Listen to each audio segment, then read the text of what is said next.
자, 오늘 밤에 우리에게 주시는 하나님 말씀을 이제 받겠는데요. 오늘은 사무엘하 5장 말씀을 좀 읽으려고 합니다. 사무엘하 5장 1절에서 5절까지 말씀을 우리가 함께 받도록 하겠습니다. 사무엘하 5장입니다.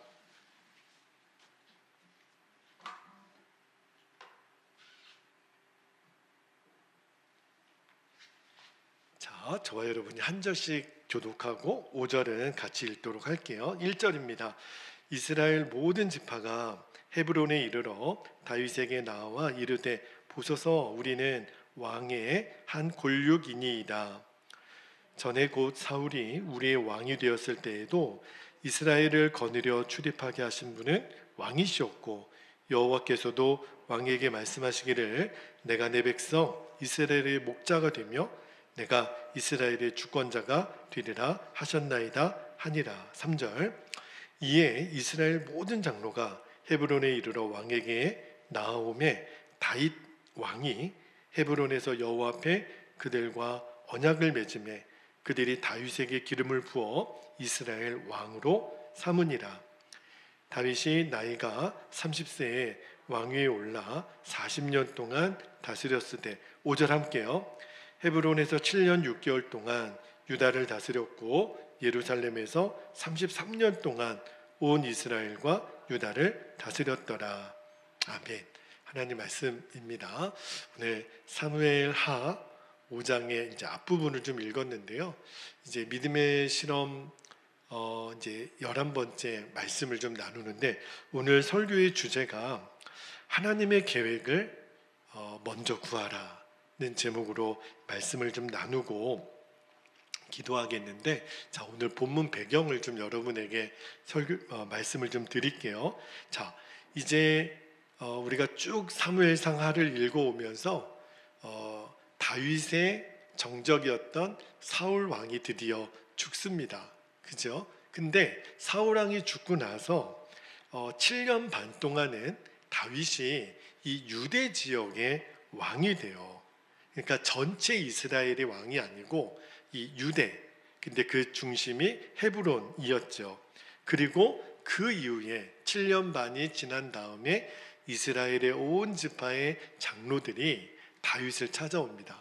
그리고 다윗에게 무릎을 꿇고 이제 온 모든 이스라엘 지파의 왕이 되어 주십시오.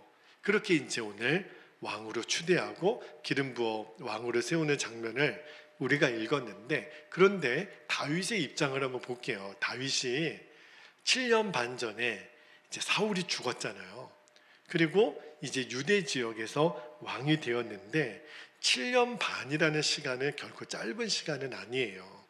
전체 이스라엘이 아니라 유다 한 지파의 왕만 되었죠. 그리고 7년 반 동안 하나님이 다윗을 전체 이스라엘 왕이 되기까지 기다리게 하세요. 성경에 하나님의 사람들에게도 그렇지만 유독 하나님은 다윗에게 많이 기다리는 시간을 갖게 하셨어요. 여러분도 좀 그렇죠?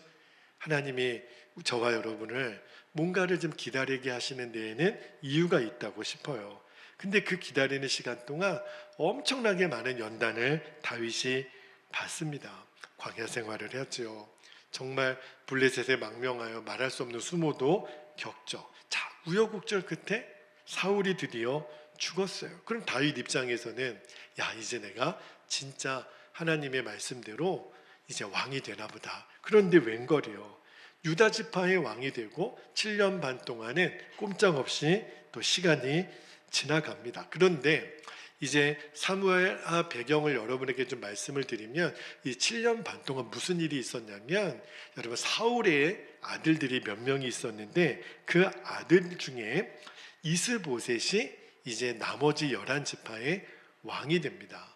근데 그 왕을 누가 세우냐면 사울의 신하였던 아브넬이라고 하는 군대 장관이 있었어요. 근데 이 사람이 굉장히 정권욕이 강했던 사람.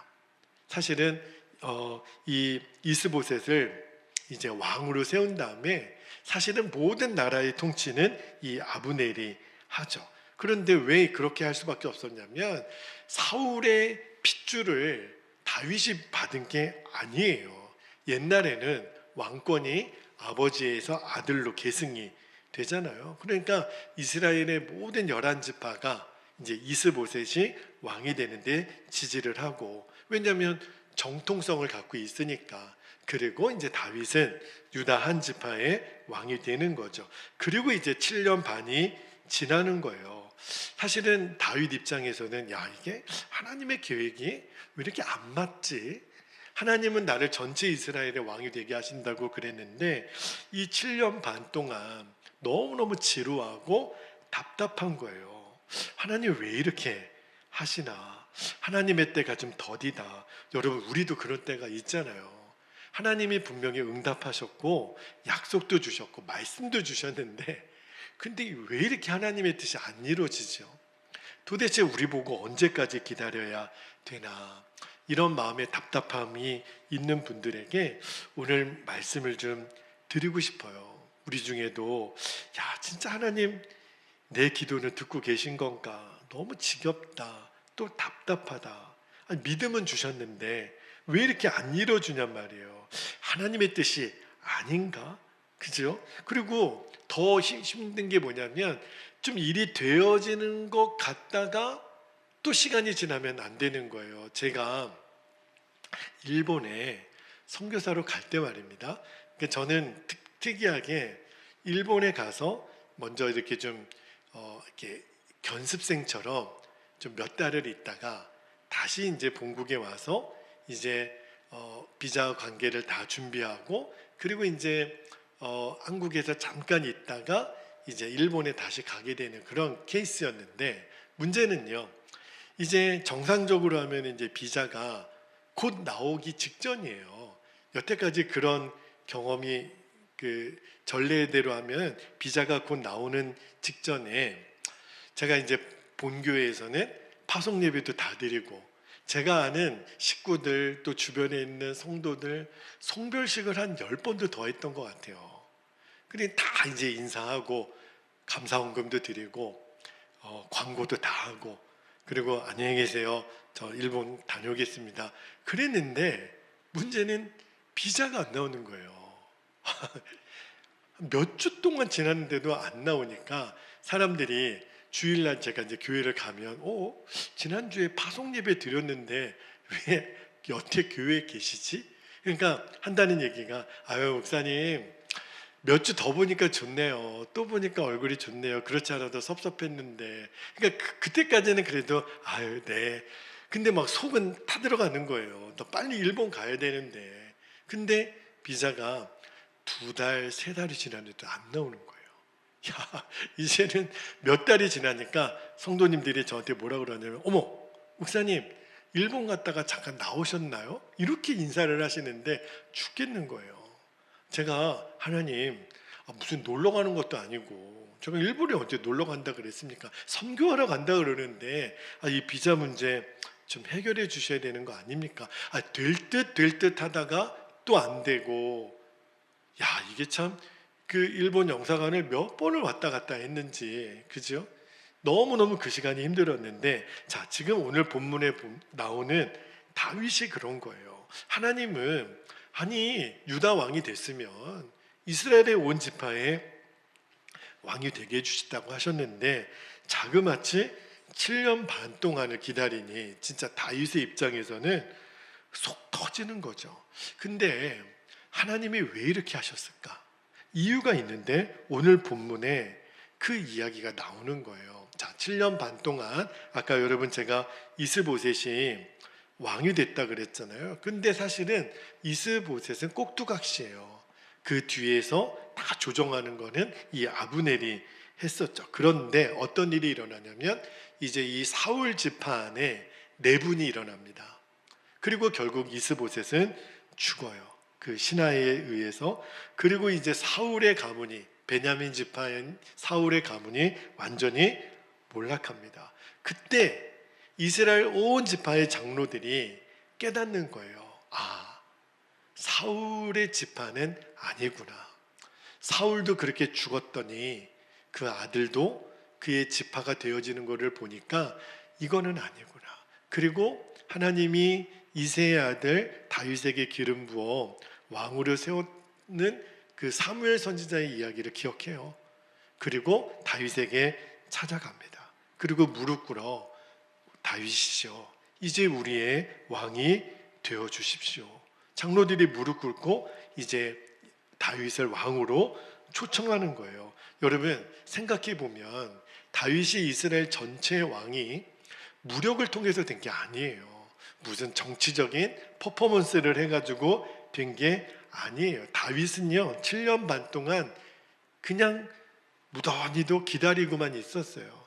7년 반이 지나니까 장로들이 와서 다윗 우리가 진작에 왔어야 되는데 우리는 다윗이 이미 왕이 될 것을 알고 있었다는 거예요. 그러니까 다윗이 속으로는 어떤 마음이었냐면 그러면 나를 왕으로 세울 거면 좀 진작에 오시지.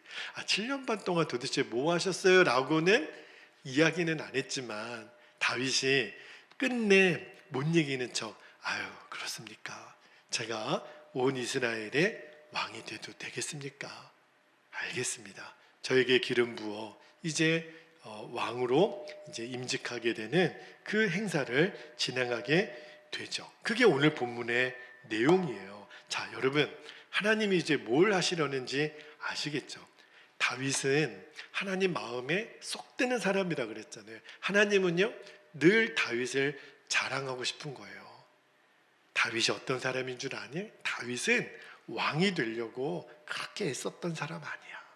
다윗은 아주 우직하게 하나님의 때를 잘 기다렸던 사람. 그러면 하나님이 알아서 그를 왕으로 세워주는 사람.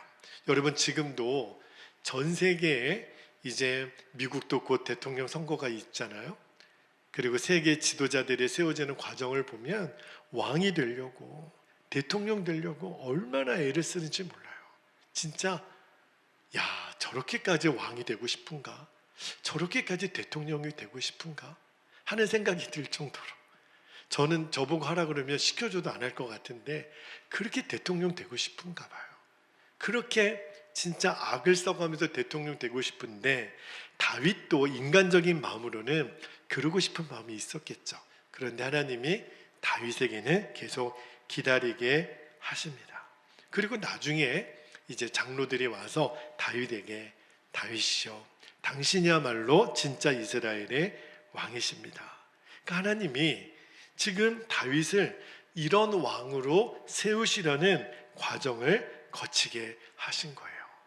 다윗에게 계속 사울에게 쫓기는 광야 생활도 주신 것도 7년 반 동안 아브넬 때문에 얼마나 다윗이 고생을 했는지. 그런데 결론은 뭐예요? 온 이스라엘이 다윗이야말로 우리들의 왕이시구나. 그렇죠? 그렇게 취임하게 되는 것. 그래서 하나님의 7년 6개월을 기다리게 하셨다는 거예요. 자, 여러분 하나님의 계획은 어떤 때는 우리가 입장에서 보면 답답하고 더디 가는 것 같고 막 나는 지금 막 급해요. 하나님은 진짜 왜 이렇게 역사를 안 해주시나. 그렇죠? 그리고 하나님의 방법은 너무너무 어리석어 보이기도 하고. 그런데 여러분 꼭 기억하셔야 됩니다. 하나님의 계획만이 안전하고 완벽합니다. 하나님의 계획만이 완벽해요. 여러분 모세가 애굽의 왕자로 어렸을 때 자랐잖아요. 그런데 그가 40세 때 하나님이 자기의 동족을 구원할 거라고 하는 것을 알았어요. 그가 40대 얼마나 혈기가 왕성하고, 그죠? 그러니까 하나만 알고 전체를 못 본 게 하나님이 이스라엘을 이제 애굽으로부터 구원하실 거야, 나를 쓰실 거야, 그것까지는 오케이. 그런데 하나님은 모세를 들어 쓰시기에는 아직도 모세의 혈기가 너무 왕성한 거예요. 애굽 사람을 쳐 죽이는 거를 이제 동족인 이스라엘 백성들이 보고 너가 우리들도 죽이려고 하느냐. 졸지에 모세는 살인자가 되어 미디안으로 쫓겨가잖아요. 저는 궁금했어요. 하나님이 왜 40세 때 모세를 안 쓰고 80대 때 썼을까? 그러니까 40대 때 모세는 하나님의 뜻을 전체를 보지 못하고 부분만 본 거예요. 그리고서 40년이 지나서 이제 할아버지가 된 모세를 하나님이 찾아오시잖아요. 모세야, 내 백성 이스라엘을 애굽으로부터 구해내라. 그래서 하나님이 모세를 통해서 10가지 이제 재앙을 내리시고 이제 출애굽하게 하시잖아요. 여러분, 그 출애굽하는 과정 중에 보면 너무너무 신비한 게 이스라엘 백성들이 죽지 않아요. 만약에 제 생각에 40세 때 모세가 그때 모세가 갖고 있는 경험, 모세가 갖고 있는 혈기로 한다면 어떤 방법을 썼을까요? 전쟁이죠. 애국과 한판 붙자. 그러면 여러분, 전쟁을 하게 되면 승리를 하더라도 우리 측에 인명피해가 있을까요? 없을까요? 반드시 있죠. 그죠? 근데 하나님이 80세의 모세는 더 힘이 없지만 그러나 한 사람도 죽지 않고 출애굽하게 하십니다. 전 세계 이 독립전쟁 역사상 한 사람도 죽지 않고 이제 애굽이라는 대국에서 이제 탈출하게 된 민족은 이스라엘 민족이 유일해요. 이게 뭘 말하는 거죠? 하나님이 하신 거예요. 하나님의 계획대로 된 것이 이만큼 완벽하다는 거예요. 여러분 꼭 그거를 기억하셔야 됩니다. 이 시간에도 우리가 오늘 성전에서 또 온라인으로 설교를 듣는 여러분 중에 너무 하나님이 일하시는 방법이 더디고 지루하고 답답하고, 근데요 여러분, 이제 오늘 우리 믿음의 실험의 주제가 뭐냐면 하나님의 뜻은요 가장 완벽하기 때문에 이제 내 계획은 버리고 하나님의 계획을 붙잡는 것, 이게 오늘 믿음의 실험의 주제입니다. 여러분, 만약에 내 방식대로 하니까 모세가 40세 때 실패했잖아요. 다윗도 말입니다. 만약에 7년 반 전에 다윗이 얼마든지 내 방식대로 내 계획대로 하고 싶은 마음이 왜 없겠어요? 그죠? 한판 붙자. 이제 다윗은 이제 제법 군대를 거느리고 용병술도 익히고 얼마든지 전쟁하면 이길 수 있는 방법도 노하우를 갖고 있었던 사람. 한번 붙어서 내가 이스라엘 온 지역의 왕이 되어보자. 그럴 수도 있었지만 다윗은 끝까지 기다립니다. 결국은 사울 지파가 자중질환에 빠지게 되죠. 여러분, 이스보셋을 다윗이 죽인 게 아니에요. 자기들끼리 싸우다가 죽습니다. 그리고 이제는 온 지파가 다윗 앞에 무릎 꿇고 왕이 되어달라고 요청을 하는 거죠. 만약에 다윗이 내 방식대로 일을 시작했으면 아주 이스라엘은 난리도 아니었을 거예요. 여러분, 이제 저와 여러분의 삶도 똑같습니다. 우리가 하나님의 계획에 눈이 열려야 돼요. 그래야 사서 고생하는 것을 막을 수 있습니다. 너무너무 많은 성도님들이 여전히 내 계획을 붙들고 있다가 사서 고생해요. 여러분, 고생도 보람 있는 고생은 의미가 있지만 쓸데없는 고생은요 시간 낭비, 돈 낭비, 체력 낭비, 아무것도 유익이 없어요. 자, 로마서 12장 2절 말씀을 한번 읽어드릴게요. 로마서 12장 2절에 보면 너희는 이 세대를 본받지 말고 오직 마음을 새롭게 함으로, 보세요, 변화를 받아 하나님의 선하시고 기뻐하시고 온전하신 뭔가요? 뜻이, 하나님의 뜻이 있다라는 거예요. 무엇인지 분별하도록 하라. 그런데 그 하나님의 뜻에 성질이 있어요. 선하시고 기뻐하시고 온전하신. 하나님의 뜻은 완벽하다는 거예요. 퍼펙트하다는 거예요. 여러분, 나를 향한 하나님의 뜻을 발견하는 것, 이것이 오늘 우리에게 주는 믿음의 도전입니다. 자, 그러면 어떻게 하나님의 뜻을 발견하는 걸까? 그러니까 많은 분들이 어렵다는 거예요. 하나님의 뜻을 알기도 어렵고 또 모르겠고. 왜 그럴까요? 이렇게 말하는 이유가 있다는 거예요. 여러분, 하나님의 뜻을 알기가 진짜 어려울까요? 사실은 그게 아니라 아직도 내 계획을 내려놓지 못하니까 하나님의 뜻이 어렵게 느껴지는 거예요. 그러니까 하나님의 뜻을 아는 방법은, 지름길은 뭐냐면 내 뜻을 내려놓는 거. 여러분, 우리는요 알게 모르게 다 계획이 있잖아요.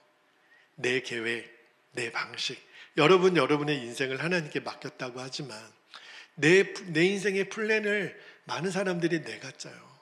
저는 해마다 이제 연말이 가까이 오면 이제 2025년도 목회 계획을 이제 작성하기 시작했거든요. 이제 아직 올해가 이제 서너 달 남았지만 제 마음에는 벌써 2025년도는 어떻게 우리 교회가 목회를 하지? 광신 프로그레스가 이제 입주를 하면 어떻게 전도하지? 우리 교회에 어떤 시스템 또 어떤 교육 프로그램을 하지? 막 지금 고민이 많아요. 자, 여러분, 우리 개인도 내 인생에 대한 계획이 다 있습니다. 내년에는 뭐 하지? 내가 뭘 준비하지? 내가 이것을 위해서 어떤 계획을 갖고 있지? 다 계획들이 있으실 거예요. 그런데 우리는요, 좀처럼 내 계획을 주님 앞에 내려놓기를 힘들어합니다. 왜냐하면 아니 지금도 어려운데 내 계획까지 내려놓으면 사람들이 나를 무책임하다고 볼 거 아니에요. 너는 계획이 있니? 아니요. 저는 주님의 계획입니다. 이렇게 말하면 부모님들이 속 터지는 거예요. 그죠? 너는 계획이 있니? 보면 맨 계획이 없는 것처럼 보이면 안 되니까, 그래서 내 나름대로는 계획을 짠다고 짠 것이 오히려 하나님의 뜻을 더 모르게 만드는 거예요. 우리 안에 어떤 그런 마음의 갈등이 있냐면 하나님의 계획은 내 계획보다 더 좋을 거야 라고는 머릿속으로는 인정이 되지만 내 가슴은 그게 인정이 안 되는 거예요. 여전히 내 계획, 내 방식, 내가 원하는 거, 그렇게 내 계획 내려놓는 게 어렵습니다. 그런데 우리가 진짜 하나님의 계획은 내 계획보다 더 선하시고 온전하시고 완벽해, 그거를 내가 진짜 믿으면 내 뜻 내려놓는 거는 시간 문제 아니겠어요? 그죠? 그러니까 우리 안에 이제 어떤 믿음이 필요하냐면 하나님의 계획은 내 뜻보다 완벽해. 이 믿음 하나 붙잡는 실험을 해보자는 거예요. 그런데 여전히 우리 안에 하나님의 계획에 대한 막연한 두려움이 있는 거예요. 그래서 막 몸부림을 치는 거예요. 내 뜻대로 한번 해보려고. 그죠? 그러니까 내가 몸부림치면 몸부림칠수록 하나님의 계획은 더 혼란스럽습니다. 이게 되는 거야? 이게 많은 거야? 목회를 해도 똑같더라고요. 제 방법대로 뭔가를 해보려고 시도했던 것 중에 한 번도 제대로 된 게 없어요. 오히려 주님, 제 뜻을 내려놓습니다.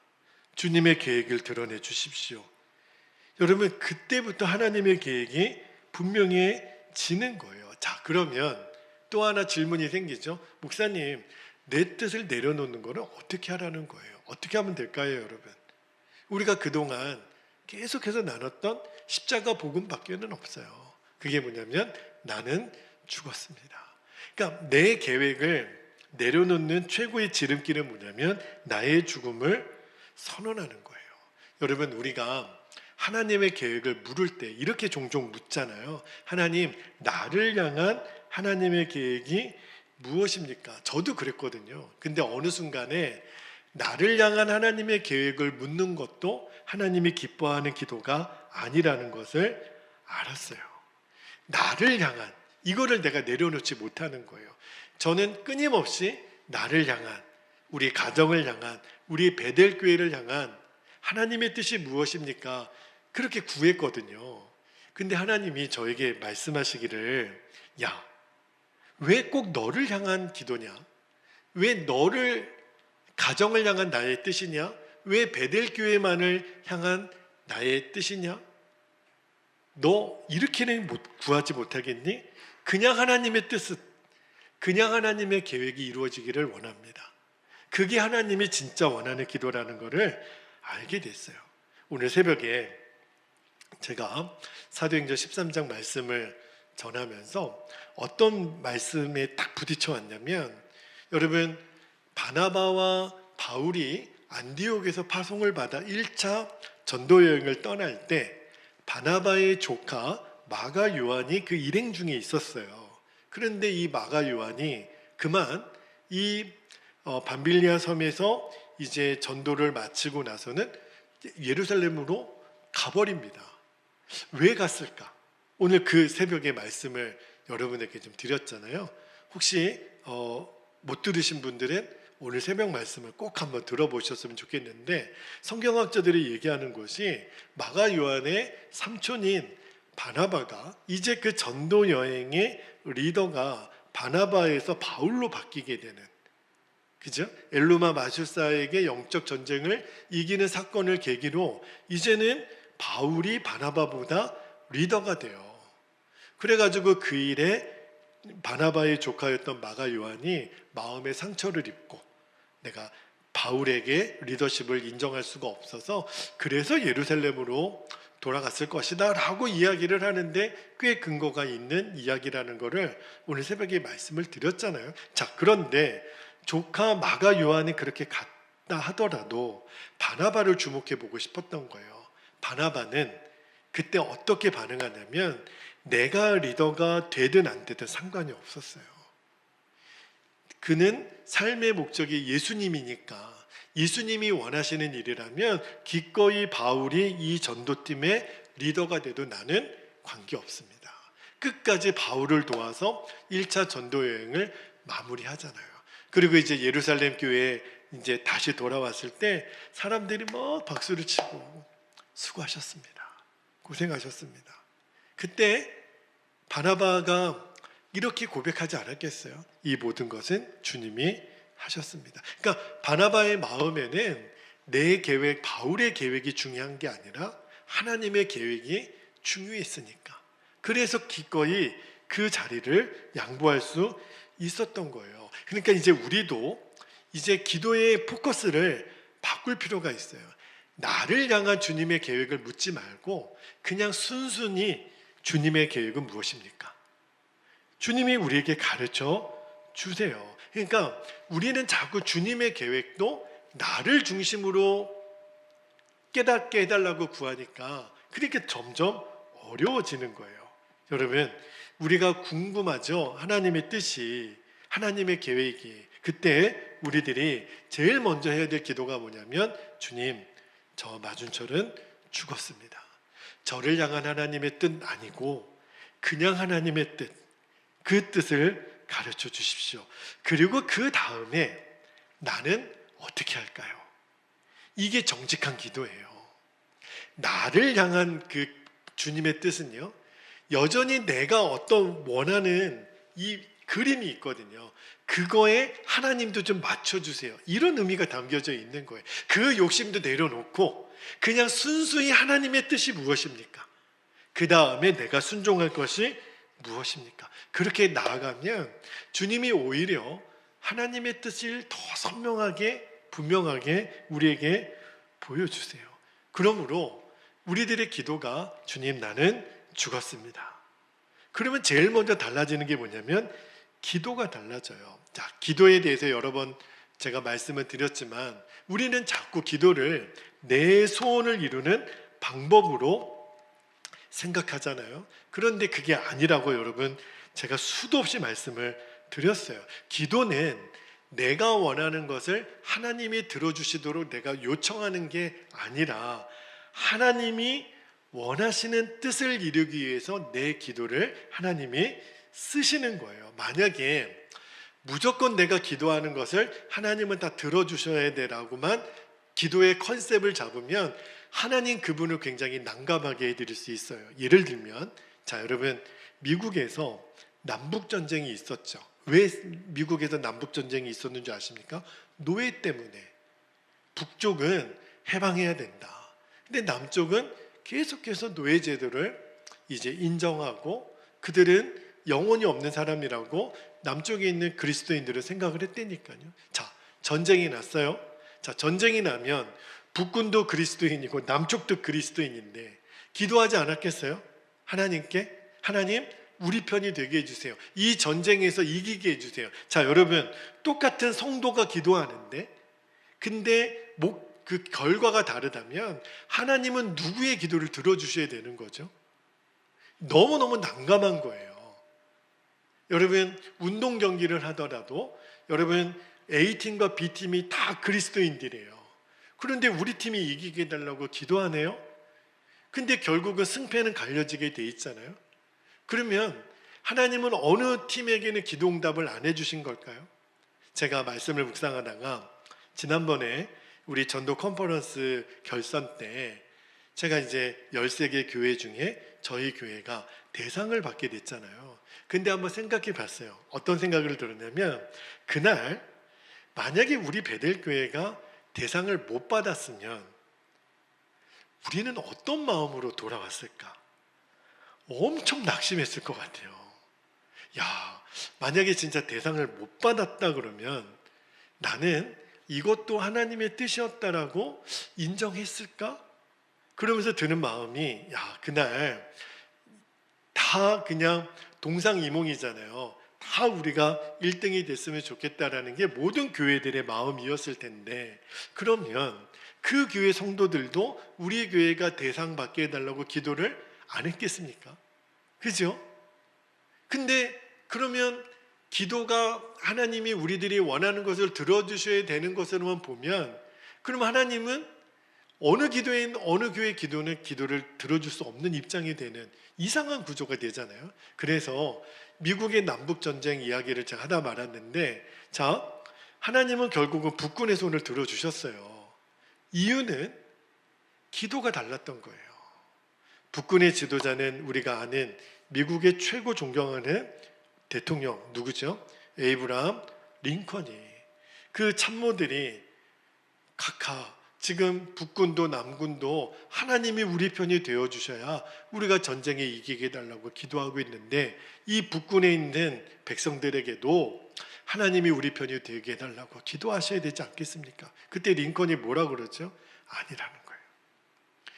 하나님이 우리 편이 되게 해달라고 기도하지 말고 우리가 하나님의 편이 되게 해달라고 기도하십시다. 이거밖에는 우리가 드릴 기도가 없습니다. 다르죠. 기도가 다른 거죠. 링컨은 기도가 뭔지를 정확히 알았던 사람이에요. 여러분, 기도는 진짜 이렇게 해야 됩니다.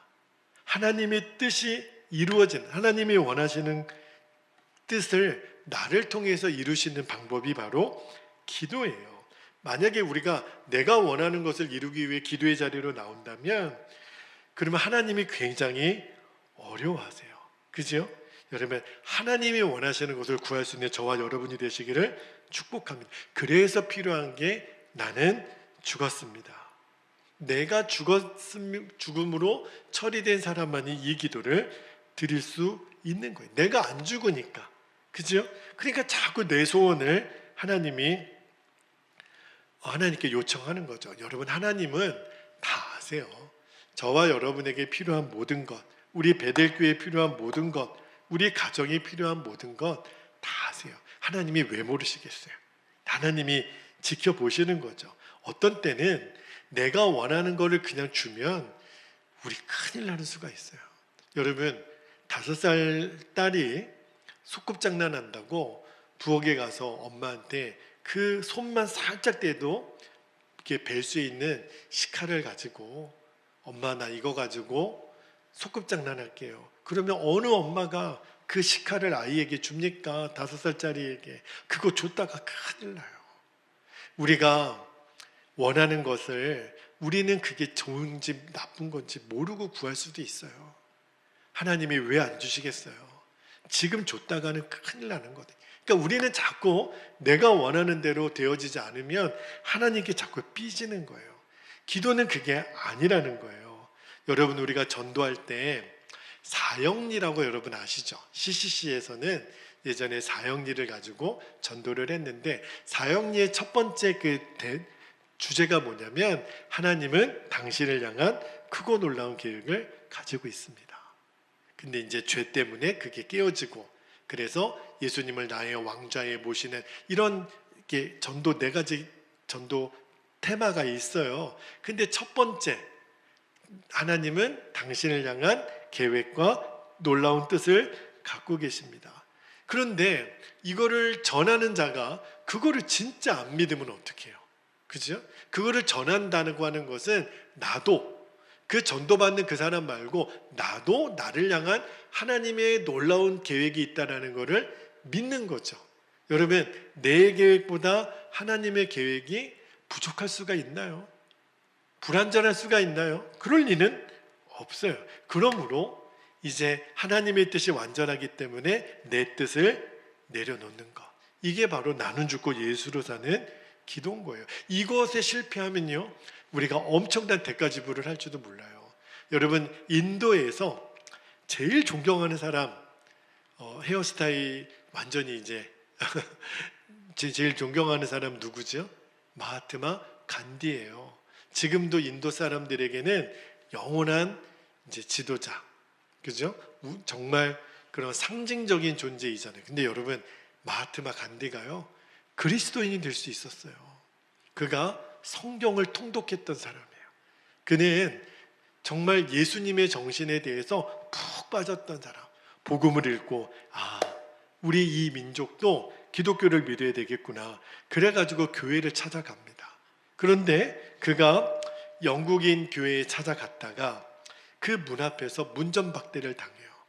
그 안내하는 사람이 유색인종은 이 예배당에 들어올 수 없습니다. 간디가 충격을 받아요.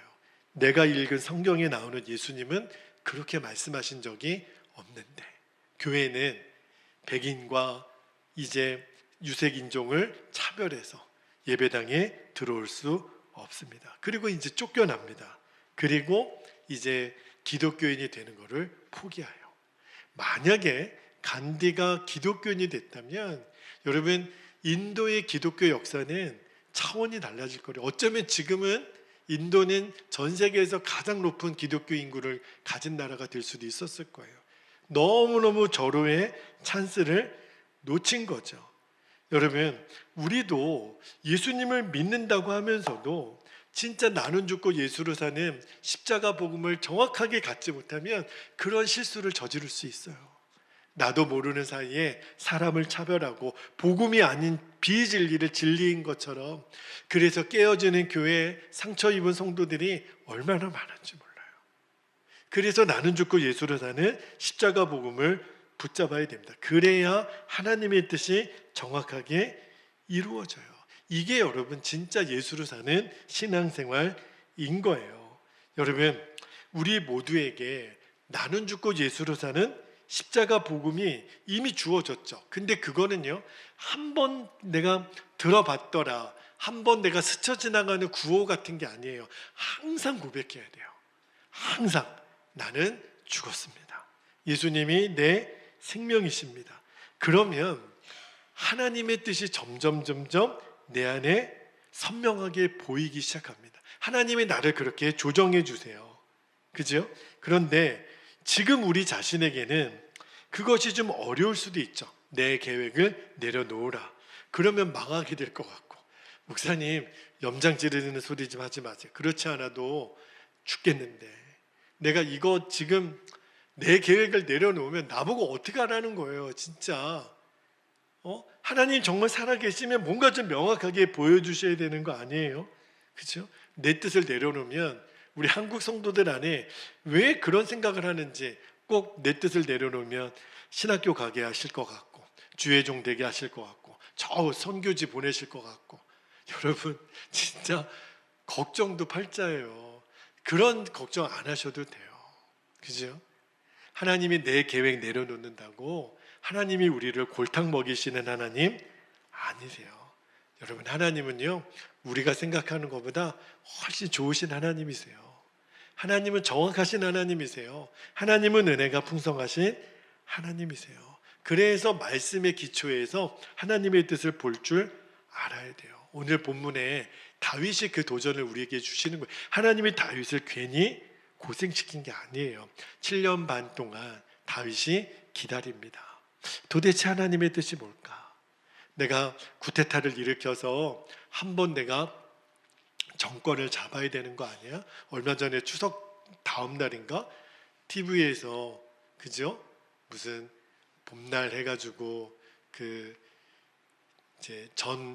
정권이 드러나는 그 장면, 영화를 보는데 너무 마음이 답답한 거예요. 저런 역사가 우리나라에 있었구나. 이미 알고는 있었지만 저 정도까지 치밀하게 쿠데타를 일으켜가지고 정권을 잡았던, 그죠?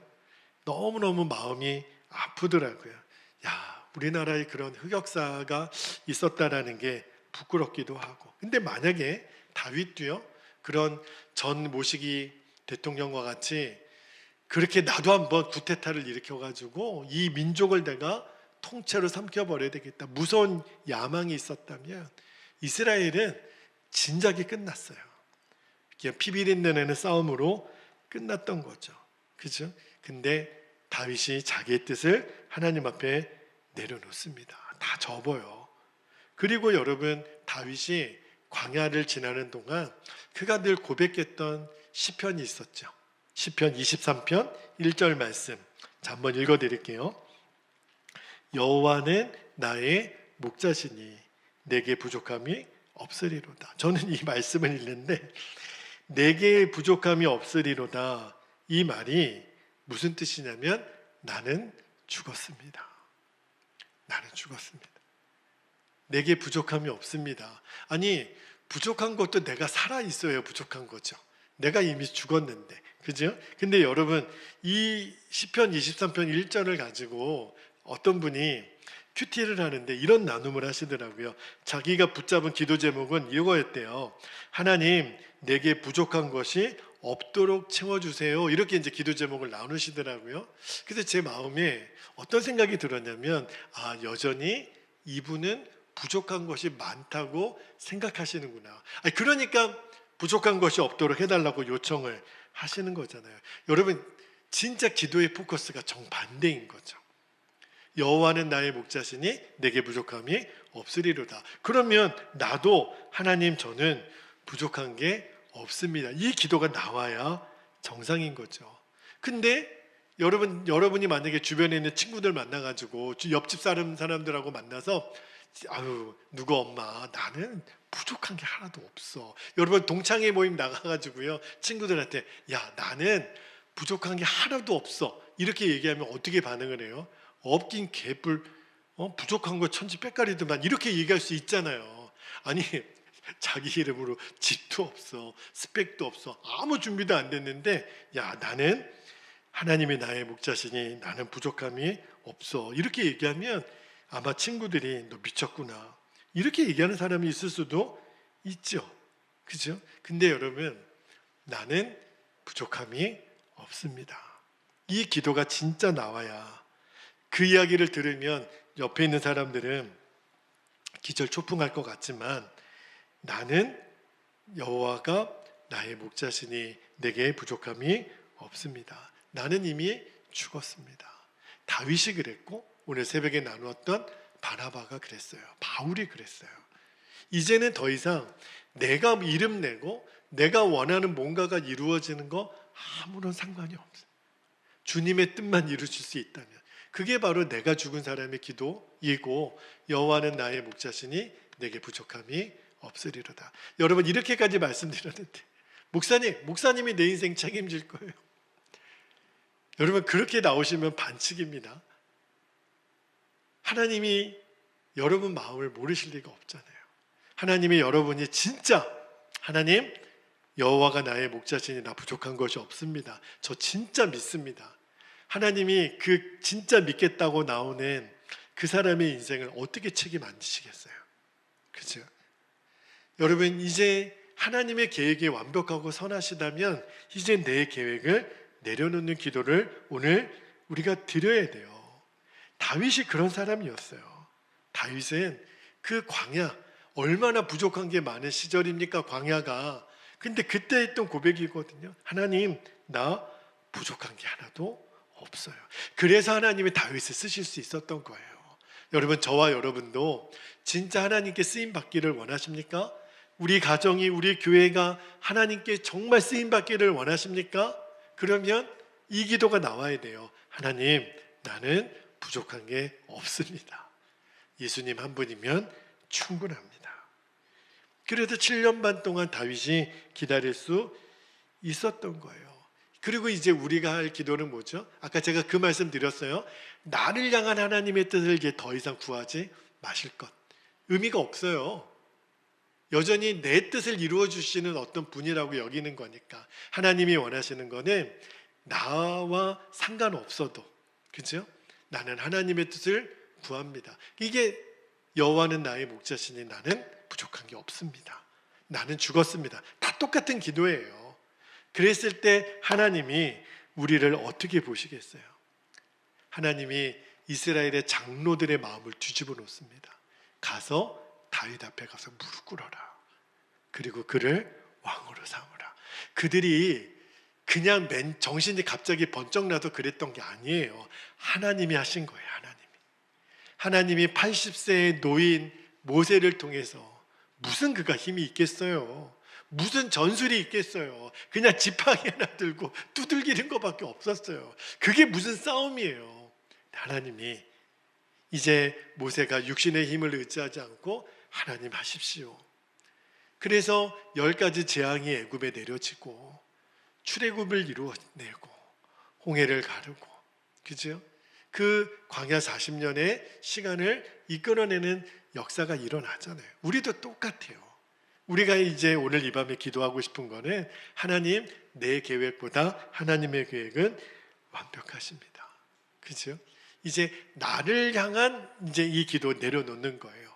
주님의 뜻, 주님의 계획이 이루어지기를 원하고, 다만 내가 순종할 것만 하나님 알려주세요.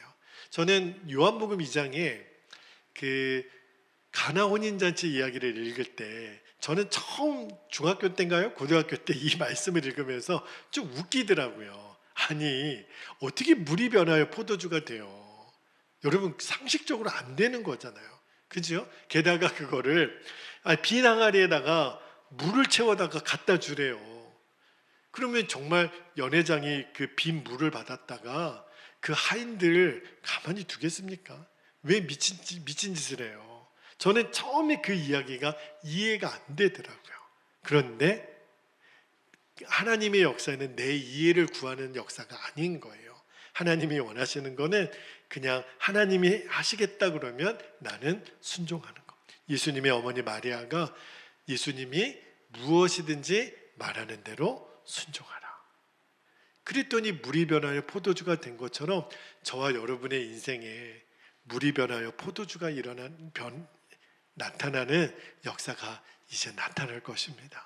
하나님이 꼭 그렇게 하실 거예요. 전제는 내가 나의 뜻이 아니라 하나님의 뜻이 이루어지기를 진심으로 구하는 거예요. 그리고 나는 죽었습니다. 또 십자가 복음을 붙들고 나아가는 거예요. 그리고 이제 누구 앞에서도 담대하게 말하는 거예요. 여호와는 나의 목자시니 나는 부족함이 없으리로다. 빈소리로 하는 거 아니에요. 진짜 하는 거예요. 그러면 하나님이 여러분의 그 담대한 믿음의 고백을 쓰십니다. 하나님이 비로소 영광을 드러내세요. 이제 우리 함께 기도하겠습니다. 2가지 기도 제목 붙들고 기도하겠는데, 자, 첫 번째는요, 나의 계획이 이루어지지 않는 것을 이제 두려워하지 않는 거예요. 주님, 내가 원하는 것 되어지지 않아도 괜찮습니다. 대신에 하나님의 계획이 이루어지기를 원합니다. 이게 이제 정말 나의 기도 제목이 되는 거예요. 2번째는 나는 죽었습니다. 예수님 한 분이면 충분합니다. 여호와는 나의 목자시니 나는 부족한 것이 없습니다. 이 고백이 나에게 분명한 실제가 되게 해주십시오. 이것도 주시고 이왕이면 저것도 주시고 이제 필요 없어요. 예수님 한 분이면 충분합니다. 여러분, 이거는 죽는 기도 아니에요. 진짜 사는 기도예요. 다윗을 다윗되게 만드신 기도입니다. 오늘 이 기도 제목을 붙들고 하나님의 뜻이 이루어지는 저와 여러분의 인생이 되기를 축복합니다. 이 시간에 우리 주님의 이름을 간절히 부르신 후에 통성으로 기도하겠습니다. 주여,